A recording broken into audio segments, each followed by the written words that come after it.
Pada saat Hyundai Ioniq 5 pertama kali muncul di Indonesia pertengahan tahun lalu di 2022, kami pun langsung menduga bahwa kembaran dari Ioniq 5 yaitu Kia EV6 akan segera hadir juga. Dan benar, mereka menghadirkan mobil ini. Tapi berbeda dengan Hyundai yang sudah merakit Ioniq 5 di Indonesia, Kia belum. Ini masih didatangkan secara CBU. Mereka belum sesiap Hyundai di Indonesia untuk merakit mobil listrik di dalam negeri. Hasilnya, pajak yang harus dikenakan ke mobil ini jauh lebih tinggi dibandingkan yang dikenakan ke Ioniq 5.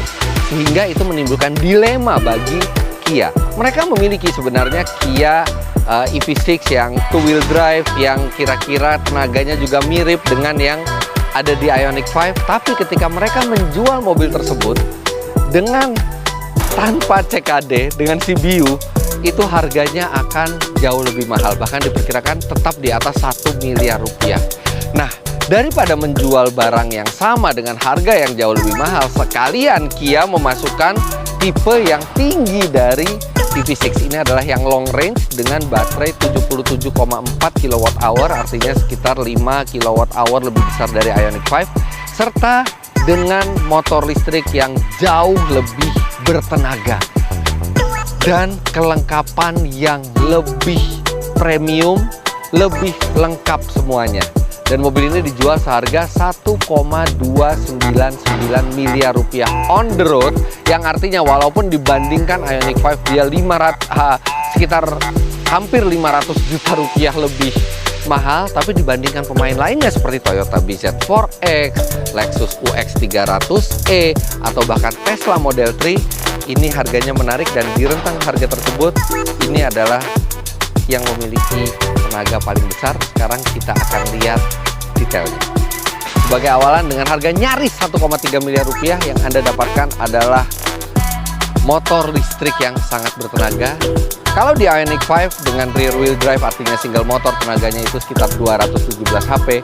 Mobil ini tenaganya 325 HP dan torsinya 605 Nm, yang menurut Kia bisa melajukan mobil ini dari 0 sampai 100 km per jam hanya dalam 5,2 detik saja. Tapi itu adalah klaim yang sangat berani, dan itu juga nanti akan kita tes dengan alat sendiri di Indonesia, apakah klaim 0 sampai 100 km per jam dalam 5 detikan itu bisa dicapai oleh sebuah Kia ini. Nah, dari konsep desain, sebenarnya Ioniq 5 dan Kia EV6 ini ada persamaannya, tapi jauh juga perbedaannya. Persamaannya adalah mereka sama-sama satu platform, dan mereka sama-sama didesain untuk berbeda dari mobil lainnya yang ada di jalan. Tapi perbedaannya, Ioniq 5 dibuat untuk lebih elegan, lebih lega, lebih praktis, lebih nyaman. Sedangkan kalau Kia EV6 ini konsep desainnya adalah lebih sporty, lebih fun to drive, lebih agresif. Akhirnya walaupun memiliki platform yang sama, tapi bentuk luarnya sangat berbeda. Kita bisa lihat betapa agresifnya bentuknya dari depan, kemudian bagian sampingnya yang melandai seperti coupe, serta bagian belakangnya yang benar-benar tidak pernah kita lihat di mobil manapun, membuat kedua mobil ini berbeda. Harus diakui, kalau dari sisi bentuk, Ioniq 5 itu lebih mudah diterima oleh mata, walaupun memang desainnya tidak sama dengan mobil apapun. Sedangkan Kia EV6 ini butuh waktu lebih lama untuk bisa menerima desainnya. Bukan hanya bertenaga sangat besar, Kia EV6 yang dijual di Indonesia juga memiliki format dual motor. Artinya dia bergerak all wheel drive di depan dan di belakang. Ini menjamin traksi yang optimal. Sedangkan untuk ban sendiri, tadinya kami pikir ban ini lebih tebal dibandingkan yang dipakai oleh Ioniq 5. Ternyata ukurannya sama persis, 255/45R20. Tapi kalau yang di Ioniq 5 itu ban yang spesifik untuk EV, sedangkan ini ban yang lebih umum ya, bukan yang khusus untuk electric vehicle. Tapi rasanya memang ban yang sporty seperti ini mungkin yang dibutuhkan oleh EV6, karena memang konsepnya adalah mobil yang sporty.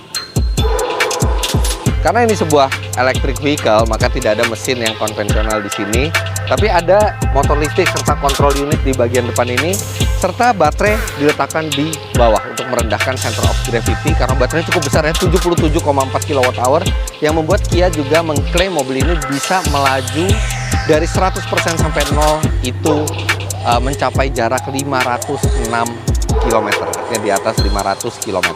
Nanti juga akan kita cek apakah klaim tersebut benar. Nah, namun karena dia menggerakkan 4 roda, jadi artinya ada sistem all-wheel drive, ada motor di sini, dia tetap punya fasilitas penyimpanan front boot ya. Tapi kecil sekali ini. Nggak tahu ini buat apa. Mungkin buat kertas-kertas, dokumen-dokumen aja. Tapi tidak bisa untuk barang yang besar sama sekali. Ini hanya untuk barang-barang yang sangat-sangat kecil.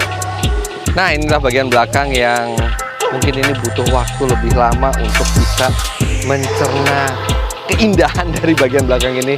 Saya sampai sekarang aja, sampai membuat video ini, saya masih kurang srek dengan bagian belakangnya. Tapi balik lagi, desain adalah selera. Sedangkan untuk konsep desainnya ini ada kemiripan juga dengan Ioniq 5. Dia tidak memakai wiper belakang. Sedangkan jika terjadi hujan, itu diharapkan angin yang diarahkan oleh spoiler belakang besar ini bisa menyapu air ke bawah. Tidak akan seefektif menggunakan wiper, tapi setidaknya adalah sapuan dari angin itu untuk menyingkirkan air. Dan yang penting dengan hilangnya wiper, desainnya menjadi lebih bersih, serta sedikit banyak ini memperbaiki faktor aerodinamikanya. Untuk bagasi, dia sudah elektrik. Dia panjang bagasinya ya, karena mobil ini juga cukup panjang. Tapi dia tidak tinggi karena dia memiliki atap yang melandai. Jadi Anda tidak bisa membawa barang-barang secara lebih fleksibel gitu, bisa berdiri. Barang-barang harus tiduran semua. Tapi ini sebenarnya cukup besar untuk berlibur bersama keluarga. Di bawah ini masih ada sedikit space lagi ya, space panjang juga tapi sedikit karena tidak ada ban serep juga. Dan gantinya adalah tire mobility kit. Kemudian pada saat Anda membeli Kia EV6, Anda mendapatkan portable charger yang ini bisa dicolokkan di listrik rumah di mana saja. Tapi dia sangat-sangat pelan. Dia hanya 2200 watt, yang artinya kalau dari 0 sampai 100% itu butuh waktu mungkin hampir 40 jam atau hampir 2 hari untuk memenuhi mobil ini. Tapi ini kan hanya untuk darurat, karena pada saat Anda membeli EV6, Anda akan mendapat AC station charger, dan itu fast charger di rumah yang itu bisa kapasitas pengecasannya itu sampai 11.000 watt. Dan dengan 11.000 watt, walaupun Anda dari kosong, itu hanya mungkin butuh 7 sampai 8 jam untuk memenuhi mobil ini, yang artinya sama dengan waktu kita beristirahat pada saat di rumah. Nah, AC wall charger inilah yang Anda pasangkan di rumah yang akan membuat sebuah mobil elektrik itu jauh lebih menyenangkan dibandingkan mobil bermesin konvensional, karena Anda tidak akan perlu lagi untuk ke SPBU, bahkan ke SPKNU pun itu mungkin hanya kalau Anda keluar kota. Karena kalau di dalam kota, begitu baterai sudah levelnya turun, Anda tinggal colok di rumah, Anda tinggal tidur, pagi-pagi sudah penuh lagi, begitu setiap hari. Apalagi ini karena baterainya besar, mungkin Anda bisa colok ketika baterainya sudah tinggal 30%, 20%, dan dengan AC wall charger 11 kW itu Anda dipastikan akan penuh di pagi hari. Kia EV6 ini juga hadir dengan garansi 5 tahun untuk mobilnya atau 100.000 km, mana yang tercapai lebih dulu. Dan untuk baterainya 8 tahun atau 160.000 km.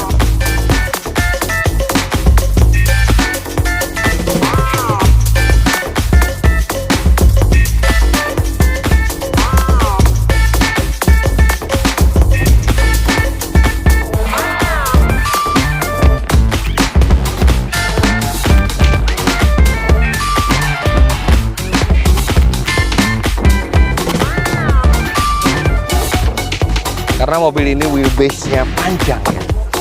Jadi ini, wah, legroom-nya sangat lega. Ini posisi berkendara saya tingginya 170 cm.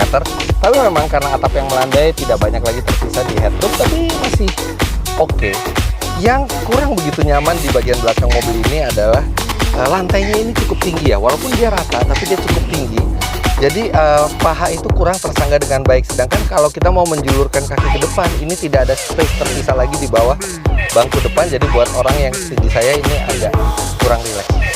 Jauh lebih nyaman di Ioniq 5, walaupun dengan platform yang sama. Tapi balik lagi, karena memang desain dari mobil ini lebih ke arah sport. Tapi yang menyenangkan, dia tetap bisa di reclining.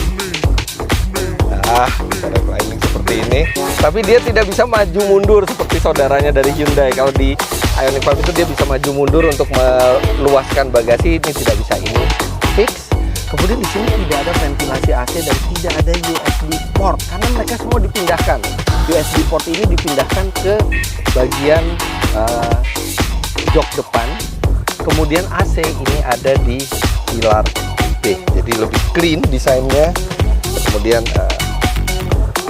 bagian armrestnya ini proper tingginya, serta dia bisa diubah dari cup holder atau tempat penyimpanan biasa, dan Anda juga punya akses ke bagasi dari pintu kecil ini. Lampu sudah fix lagi semua. Secara umum bagian desainnya, bagian belakangnya ini simple, cukup lega, bukan yang paling nyaman, tapi masih cukup menyenangkan bahkan untuk perjalanan jauh sekalipun. Dan yang berbeda dari Ioniq 5, dia dilengkapi dengan panoramic roof, ya hanya sunroof di bagian depan.